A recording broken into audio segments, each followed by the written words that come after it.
Yeah, we're wearing the same shirt. It's really we need help. Professional help. Yeah.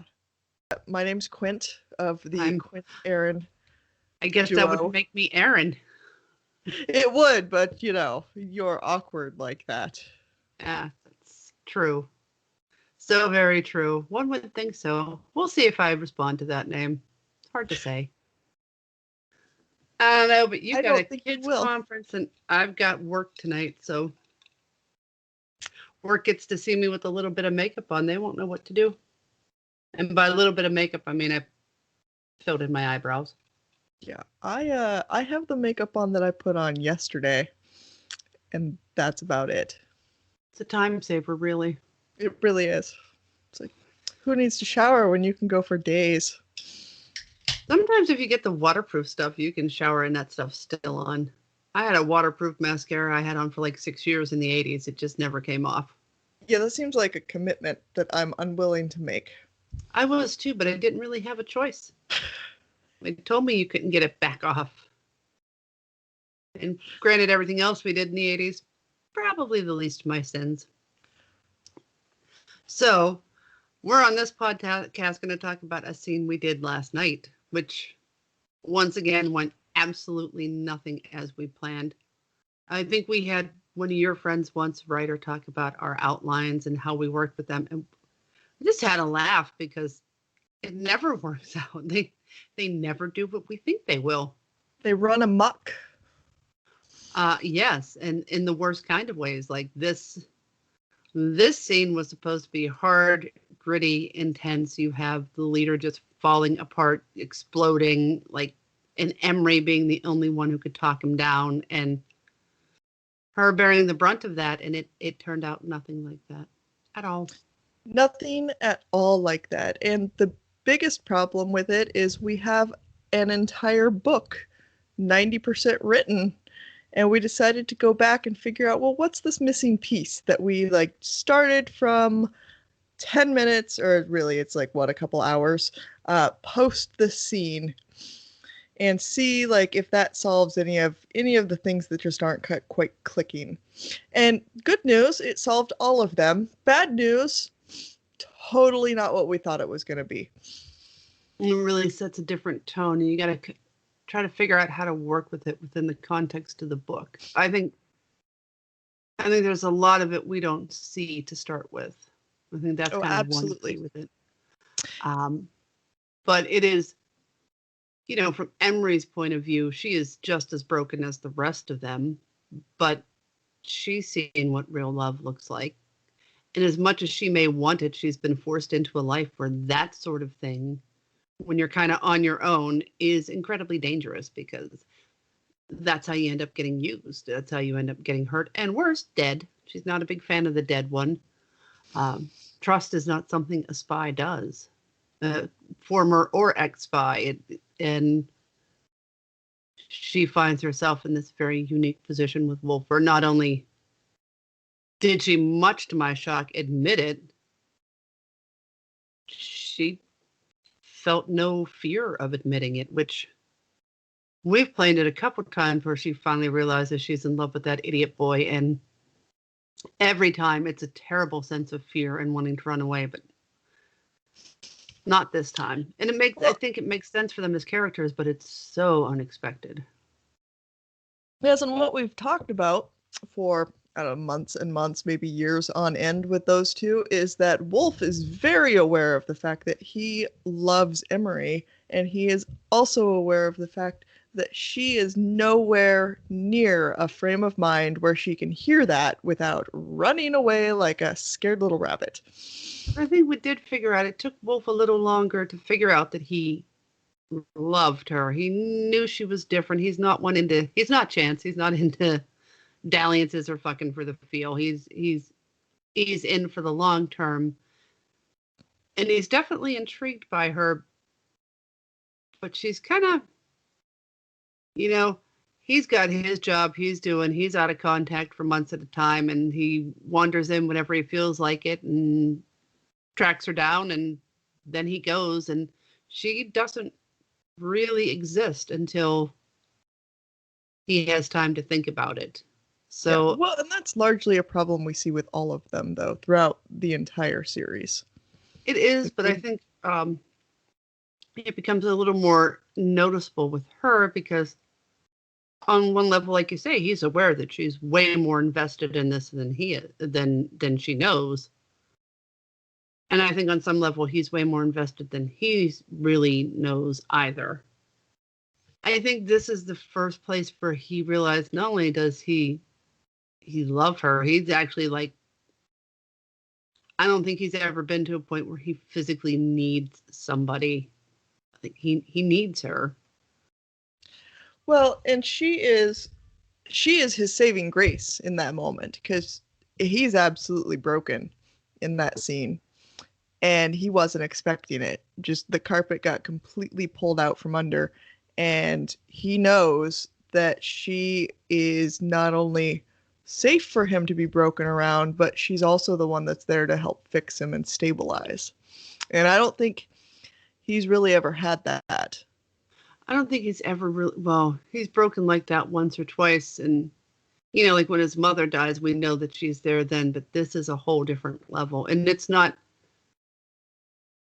I think it's the first time we really get to see him that truly angry because there is no doubt they've messed with his team. They've hurt his men. He's going to kill people. He has run off the rails and literally nobody else could try to stop him without getting shot. Yeah. And she wasn't too proud to beg, but she totally didn't intend to break him.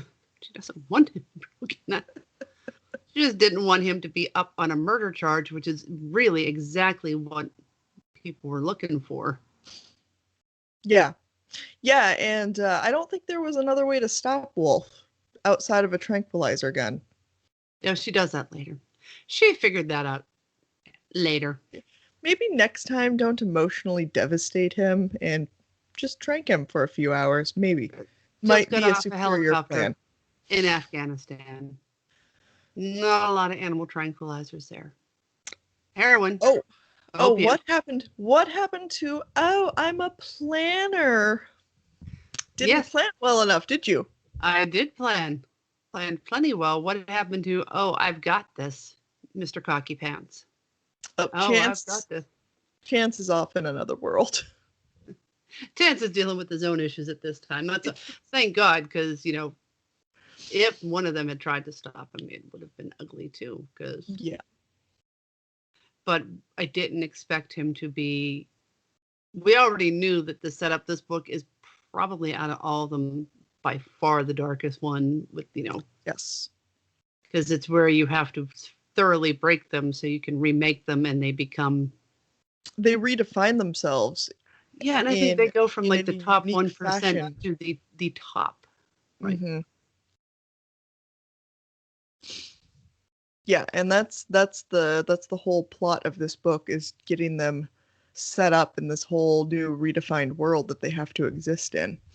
So that one's been tough, and finding that balance between the kind of lighthearted comedy that we like with them in the midst of the action, and not letting it Melodrama. sink into too far into the melodrama and despair, which it easily can gravitate to. Yeah, and that's why it's been a lot of editing and planning and going back, because you could get the plot down quickly. It was very, very melodramatic, and then you get the action in, and then it's like, no, we have to actually get them in. What makes the team unique is that even in the face of all of this, they're still completely irreverent and insane. Yes. Yes, and In the that fun brings way. like the lightheartedness and the uniqueness, and just how they're brazen in the face of everything dark. Well, I think a lot of that has to do with their the fact that their friendship is so unique and so deep, and they can laugh their way through it because they know the other person's there. They know They may not have the support on other fronts, but they have it with each other, which is why they're so desperately loyal to each other, because literally they cannot exist without each other. Well, they could. They would just all be in jail or dead. Or dead. Or dead in jail. It's hard to say. Yes, and the great thing about this book is that we get to toy with how far we can push them and how they react as a unit and pull back together against those outside forces. But it's even with all of that, I thoroughly expected Emery to have to deal with an angry, violent, out of control wolf and not a absolutely devastated one. Yeah. And somehow that made the whole scene very intimate and very personable and really does explain why those two stay together through what they stay together. But I know what's coming. And I feel bad for them now. Like, it was bad before, but now I'm like, oh, I have to do a little something there. Question my decisions on fictitious characters, because it might make me a bad person. Yeah. Well, yeah, no. That's not that they're just fictitious characters. It's that they're fictitious characters that ruin our lives. Like, they do what they want. We really should control them. That's, we made them up, and yet we don't. They just run amok and do whatever the hell they want to. But I think that's key to really having a character-driven book, which is, out of everything for writing, it's got to be about the characters. They have to be compelling. They have to be real. Plot lines have been done. There's kind of a formula to it. You have the build-up. You have them do. But if you don't have your characters act in a way that makes sense to the characters, your plot doesn't make sense. Yeah. And I see that a lot in movies now, where you're like, why would they do that? Well, because that's what the plot needed. Makes zero sense. Yes, yeah. And it's just because you had to march them from point A to point B to point C. And it doesn't take into account what they would actually do, which is where you get your A to Z actual book. And it's not short, and it's actually in depth, and where the subplots come in. But it's also, and it's also where you get the character. Like, Cruiser can be the biggest prick in the world, but he's always going to fight for the underdog. And he's not his dad. He's not a sociopath. And Dex might be able to do and fix just about anything, but he can't figure out how to talk to an actual living girl. Or most people. But most people. It's not just limited to 50% of the race. Or population. He's just like, but he's with a group of people. He doesn't have to. They get him. And he always has to act in a way that remembers that. And that, I think that this is very much in character for them. In fact, way more in character than what we would have had, what we had imagined. What we actually believed in our tiny little heads took place. Yes. Hey, speak for yourself. My head is massive. It'll be filled with rocks, but it is massive. It's a big noggin, and it's completely rectangular, like a Pez machine. Sorry, got distracted. But now it's like, what do we do? Well, now we have to figure out where to cut that scene, because that it's so exposing and vulnerable in a way that, as an opening scene, does not give it the reverence it deserves. So no, and I think it's something too that you don't necessarily have to see parts of it. But if you're a fan and you really want to understand the character, that is absolutely crucial as to why they act like they do. It's by far a defining moment for them. And I would have bet you $1 million that Emery was never going to be the first one to drop the L word. And no, and Emery would have taken you up on that bet. And I reread it when you wrote it. I was like, wait a second, that's a typo.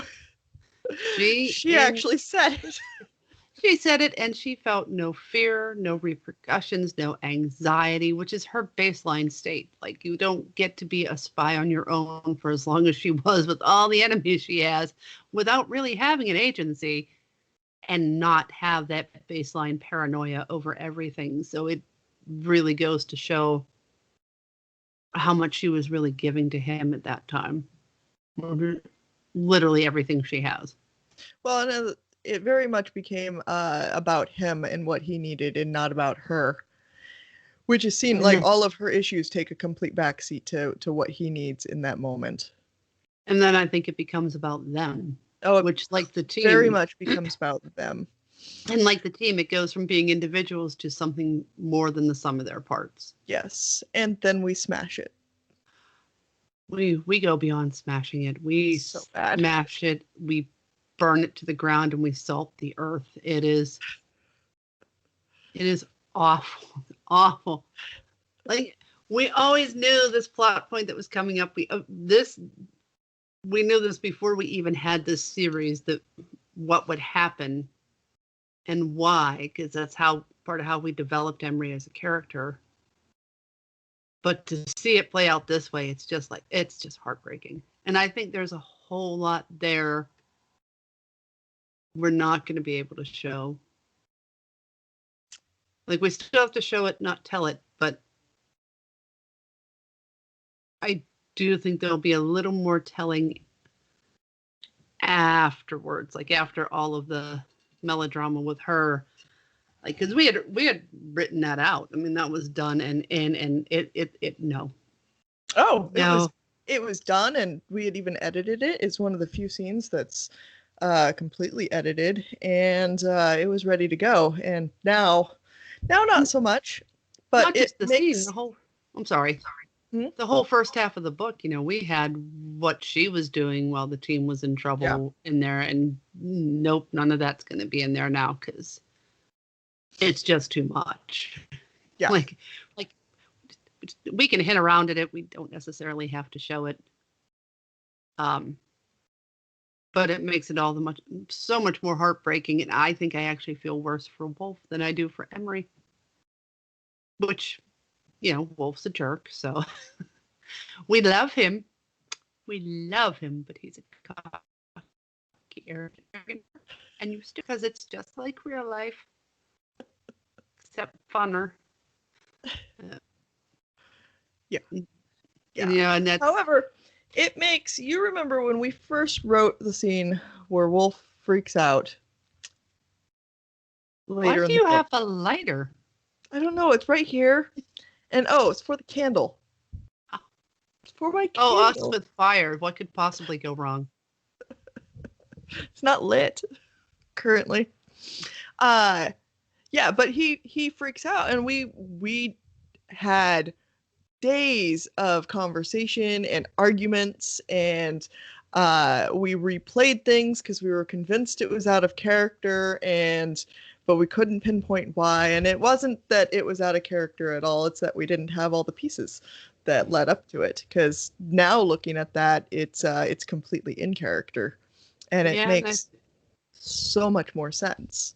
It really does. And that was years ago. Because again, we had that scene done before we ever started this series, because they were actually characters we took over and were developing with a different series, and it's carried over, and we were knocked down drags over why that wouldn't happen. And now it's very, very clear why, which at some point we're going to have to show enough of that to explain to the readers why Wolf is now acting like he's acting. But I think it can come further along in the book. Yeah. I think we can sort of pace it. Which the book does have a very different pacing now that we've taken on a lot of what happens with Emery when she's isolated from the team. And I kind of like leaving it to you're sort of like Wolf and the team. You're kind of, nobody knows what the heck was going on. Yeah. He's left in the dark, which is not a position he's used to. No. And as he gets answers and the team gets answers, so does the reader, which I think is how it should be. Although it's very difficult. Yeah, to not show what we know, it gets hard. Yes. It gets hard. Yes, because like the level of understanding, I want it to all be there, but it's got to develop like it would in real life. yes. He can't know what he can't know. Like he can't find her. She is down a CIA rabbit hole. Is part of just the hard part of keeping it in character and in his point of view for what he does know. Like none of them besides Emery knows that aspect of it. Yeah. Well, and then later Mason, who's the guy who's charged with finding the team without really letting anyone know that they're missing, he finds out, but even then he holds back because he is smart. He is not a villain. He's not a bad guy, but he's not the guy you want looking for you. He is absolutely not, because he will use every tool he has at his disposal to accomplish the task he's been given. Because he is absolutely convinced that the task he is given is the morally right task. And he has a defining set of morals and goals, and he's actually a good person. So, he's very, very careful having to use that too with him. But I love how that scene plays out. But again, then at some point we have to show a little bit of what's going on, because you got to bring Wolf up to speed, but you got to, like I said, pace it out correctly and bring the audience up to speed with Wolf, and he's got to feel and go through it too. And that's the other thing, when you're playing like dudes, action dudes, it's very hard to not make them like into a romance novel. Like some of the stuff Wolf was thinking, even as he's thinking it, he's like, this is not how I normally think. And then he's like, I'm sounding like a poet. What the fuck? This is not what I do, but damn, it's what I'm feeling right now. Yeah. Which I think is legit. Because normally he just light a cigar and laugh at you, but this, again, works. It just... Well, it's a genuine... hate when our characters ruin our plans. Yes, and it's a genuine moment for not only him but Emery, and I think he recognizes the rarity of that, and he's not going to cheapen it, but it is definitely not the like alpha male that Wolf really is. Oh, so very much so. He is the alpha male of all the alpha males. And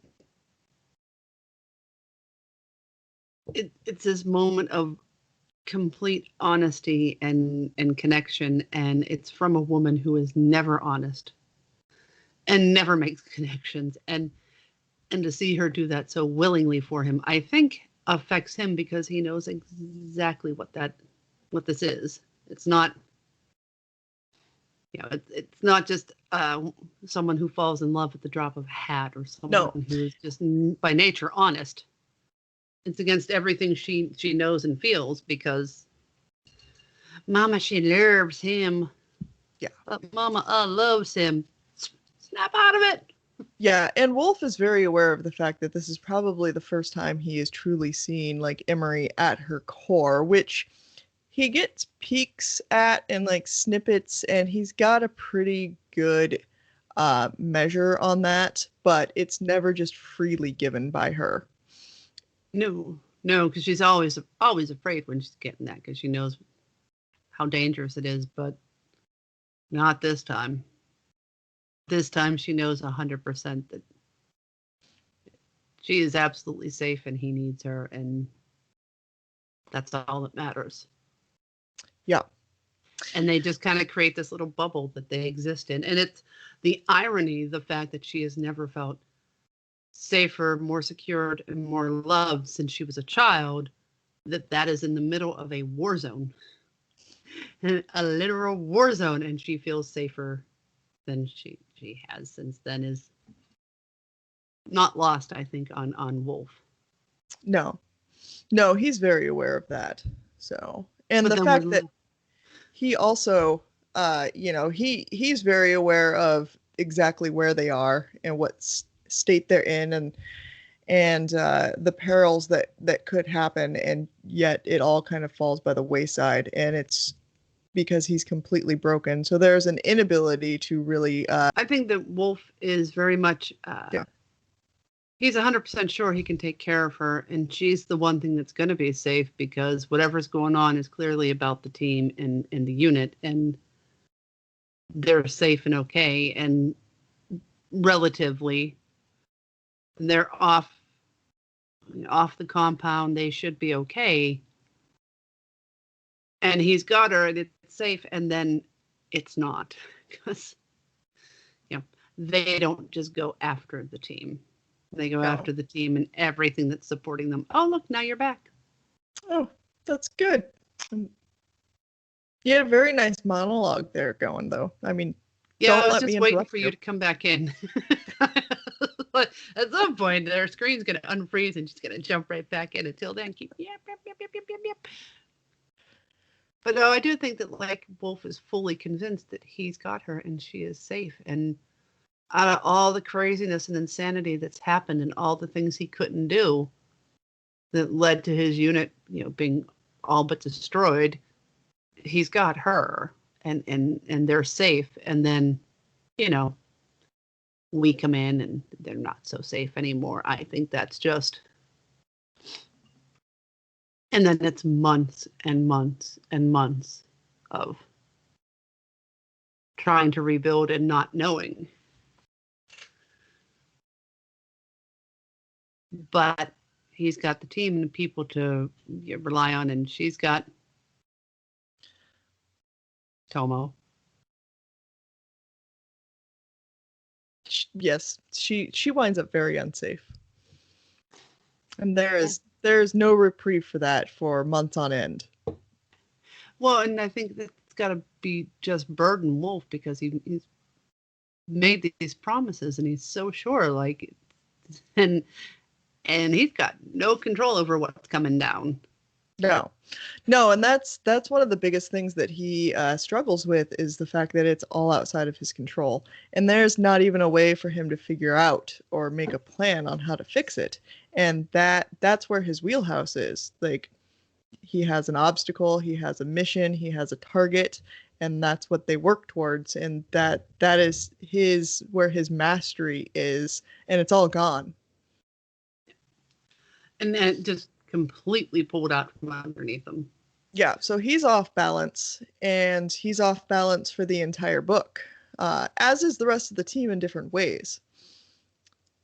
Well, and it's funny because it's, like you said, it was all about balance. So when one of them, wobbles, they all fall. But luckily, they've got each other there to kind of bounce back and forth off of, ricochet around on, and she's kind of hanging out in the wind. Yeah, she's off in the wind. So, And and finding that and reestablishing that, and then after Mason works his wonders on that, turns into a challenge. Beyond a challenge, that is just something she's like, oh yeah, no. It is literally every insecurity and worst nightmare she's ever had magnified by 1,000. Thank you very much, Mason. Which it was bad before, but after this scene, it's so much worse. Like, before it was like every insecurity and fear, and now it's like magnified by 1 billion because it explains a lot of why she acts like an emotionally stunted 15-year-old, because in a way she's an emotionally stunted 15-year-old. Aren't we all? If you really loved me, you'd know why I'm upset. Made sense at the time, man. I swear to God. That made sense when I said it. Age comes wisdom. Oh, and tiredness. Yes, all of the tiredness. Yeah, so she's really unhappy about things. I mean, she's really, really thrilled about things right now, but like... Oh, right now she's they're both in a very nice place. It was one of the few scenes that we Nicest ended, place and we I've ever both been. were like, what the hell are we going to do? And then we're like, this is beautiful and perfect. And fuck. What are we going to do with this shit now? It's so perfect. And I don't know what to do with it. Now what? Son of a bitch. Like it does answer those questions, because I was still like, I just don't know if Wolf, a couple months from that would react like he's doing, because he's all about the team. The team is first, and everything they've gone through, he's going to do whatever he needs to keep the team safe. And now I know why. Well, and there's also part of that where Emery is she's part of the team too. Like, she's part of the team, but he doesn't necessarily have to bust in on the middle of a con and risk everything and lose his mind, because he wouldn't do that with the rest of the team. He would let Chance play out his con and then bail him out of jail or until he wound up in the trunk of a car, or angry husband, twins father, whatever. but twins, come on now. I'm sorry, Chance, I don't get it, but I understand it. You think there, twins. Oh, Lana and Alana. Let's talk, ladies. And that's like, he's not so cocky about it that you want to like fucking smack him. He's just so damn charming. Like, and for his record, you always know exactly what you're dealing with. It's a dude who wants no commitment, but you will have the time of your life, and he does not disappoint unless he gets dragged out in handcuffs, in which case he wants a redo. Okay, but he also is very disappointed on his behalf also. Like, he did not get to enjoy them at all. And you know what? He holds Mason personally accountable for that. And Mason is happy to hold that accountability, because criminals like you should not be enjoying anything except a 6x6 cell. Not even a 12x12, because you don't deserve that. Yeah, look, hey, all of those things don't fit me. Bye-bye. Oh, you're seriously going to argue you're not a criminal?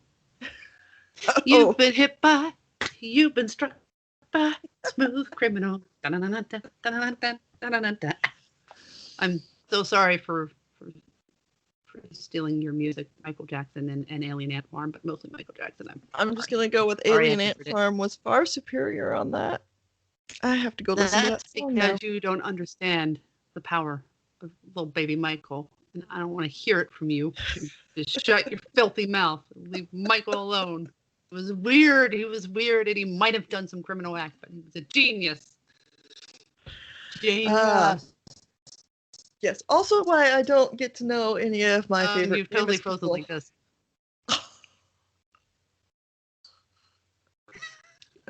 Another good way. Screenshot some Edit skills. that out. Yeah. Never know your heroes, although sometimes you aren't disappointed. But yeah, generally you are, because they're just people, turns out.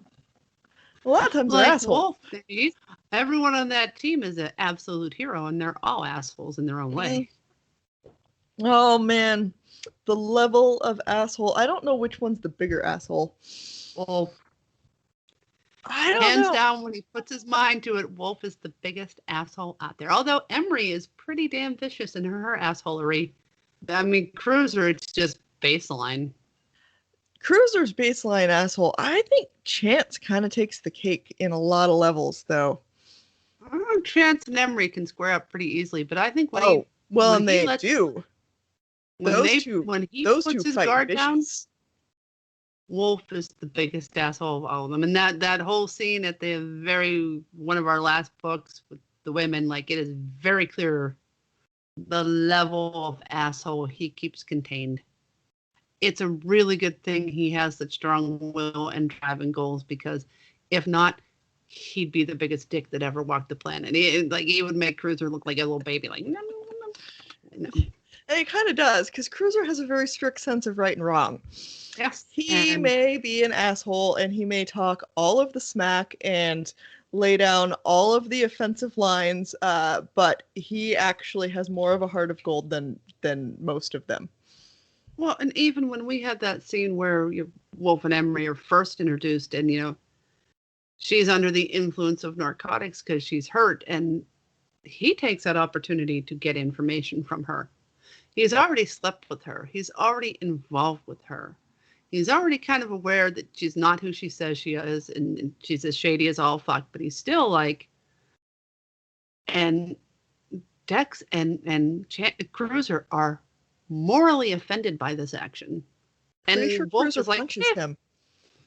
One of many times. Yeah. And Wolf just takes him right to the ground because Wolf's got the ground game. Well, Cruiser has no ground game. But he thinks he does. Oh, Cruiser thinks he's got all of the game in fights. Oh, yeah. Get Cruiser to admit that he's not going to win a fight. Even after he's lost the fight, he's still like, I'll fight your leg off. How to just get him to bow out of a fight because he's obviously going to lose. Sam can probably make him do that. And maybe Juliet. No, I mean like actual fight. Yes, I mean, he'd be with Sam and Juliet, and there would be a potential fight coming with somebody else, and they'd be like, yeah, no, I don't feel like taking you to get your brain transplanted because you get smashed all over the sidewalk. First off, not a thing. Yeah, I bet you could invent it. Who are you going to listen to, me or the guy with 39 concussions this month?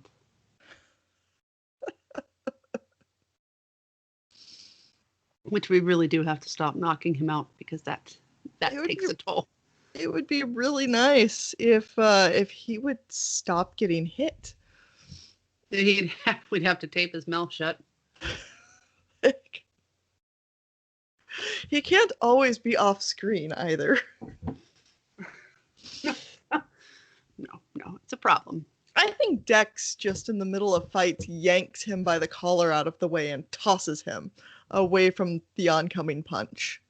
I think Dex has picked him up and carried him like a loaf of bread, just like like Loomis did to my brother at the French Quarter. He just pick him up like a loaf of bread and carry him away. Which brother?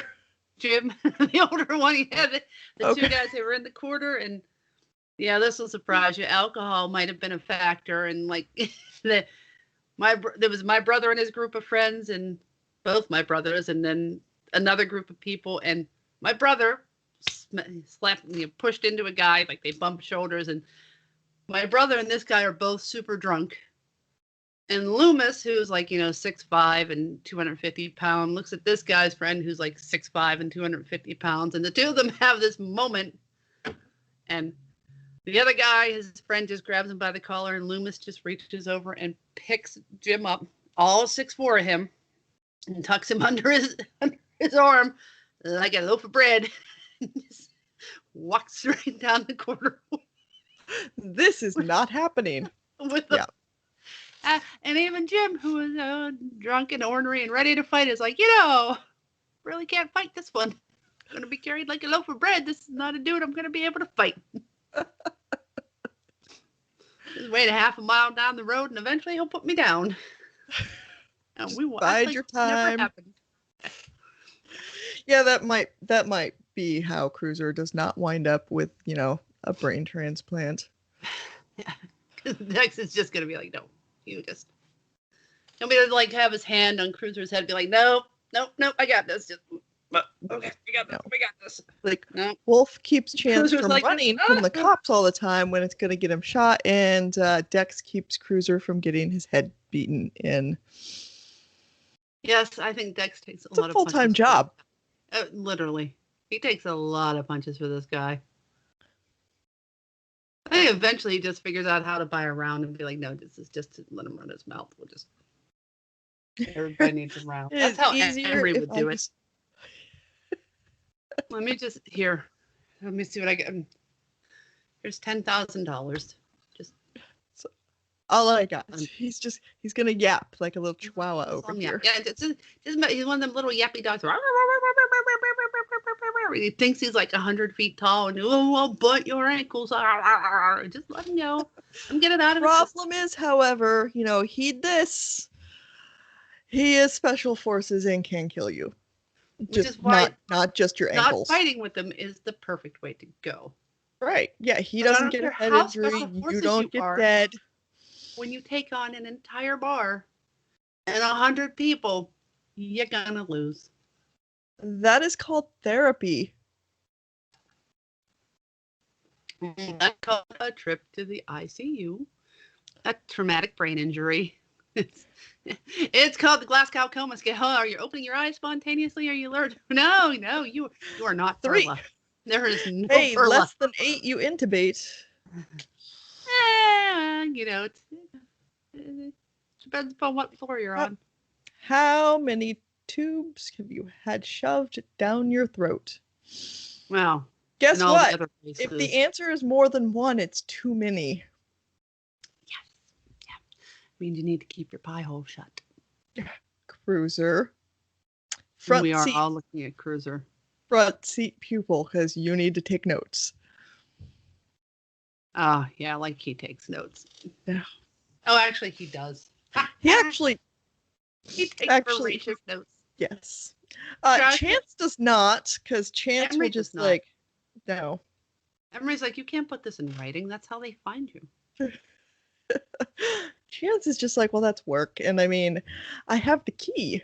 And, there's the teacher who's a female. So. And then you've got, Cruiser, and he's doing his little Paragod training one day. And look who's sitting next to him. Emery. No, his head will explode. Oh, Cruiser. By the way, the answer to C, the number 3 is C. No, it's not. That makes no sense. And yet it's the answer. Excuse me, teacher, what's the answer to number 3? C? Oh, okay. But that makes no sense. Never That's had not a lesson. how you do it in the real world. Never had a lesson. Oh, Cruiser, just think you keep getting into those fights. One day you could wake up and it'll be Dr. Emery looking down at you. You want to control that temper. Yeah. Or just, not go to the hospital. Just write it out in the bushes. Better chance of survival if Dr. Emery is here to treat me. Oh, yeah. I think you should tell Wolf that plan. Hey, Wolf, you should go talk to Cruiser. He's got a great idea. Go on. Go ahead. Okay. You two talk this out. I'm just going to move the chairs out of the way. And go. Oh, good. An excuse for a fight. No, it's not a fight. He's just going to wrap you up and take you to the ground where you will flail like a little turtle. Like freaking Dex when he had to say one time, I'm not going to hit you because I need you. We're already down 2 men. Oh, that's when he threw him in a pool. Yes. But you need to cool off. And Cruiser was so angry about that. Like, what the fuck, man? I was looking for a fight. Yeah, and I can't afford to can't hit water. And you can't afford to be a dick today because I need you. So here, cool off over here. Poof. Oh, yeah, he was so angry about that. Oh, and Dex managed to get over it. Isn't that surprising? I'm sure Dex cried himself to sleep on his big pillow, but he didn't because Dex is like, no, get over yourself. You're being a dick. Come on. Can't afford this. Chop, chop. Dex is not good with words, but that could do wonders. He is a good problem solver, though. Very much. The most balanced of them all. All right, but you've got to do a parent-teacher conference. And I get to do a parent-teacher conference, and you get to get ready for work. Yeah, well,